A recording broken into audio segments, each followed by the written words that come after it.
Hello guys, ఎలా ఉన్నారు మీరందరూ? నేనైతే చాలా బాగున్నాను. మా ఏలూరులో గంగానమ్మ జాతర జరుగుతుంది. గత 3 నెలలుగా జరుగుతుందన్నమాట. ఇంకా రేపు ఫిబ్రవరి 1, 2 తో అది క్లోజ్ అయిపోతుంది. పడమర వీధి జాతర, తూర్పు వీధి జాతర అని చెప్పి 2 చేశారు. సో పడమర వీధి జాతరకి నేను వెళ్ళాను అనమాట.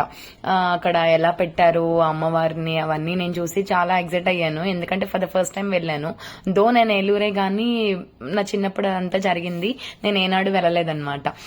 ఇక్కడ వినుకొండ అంకమ్మ అమ్మవారు, ఇంకా గంగానమ్మ అమ్మవారు, పోతురాజు బాబు, ఆదిలక్ష్మి అమ్మవారు అని చెప్పేసి 3 మేడలు అయితే కట్టారనమాట తాటేకతో. ఎంత అందంగా ఉన్నారంటే అమ్మవారు, అసలు చాలా బాగా దర్శనం అయింది. మేము అక్కడ తీసుకువెళ్ళిన అన్ని నైవేద్యం అవన్నీ పెట్టి చాలా బాగా దర్శించుకున్నాం అనమాట. ఆ రోజు చాలా బాగా జరిగింది. మా తెలిసిన అంకుల్ ఉంటే తీసుకెళ్లారు. We felt very happy.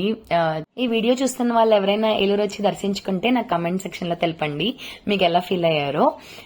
నాకైతే చాలా హ్యాపీగా అనిపించింది అనమాట ఆ రోజు దర్శనం చేసుకున్నప్పుడు. ఇంకెందుకు లేట్, మరి like, comment, share, subscribe to my channel.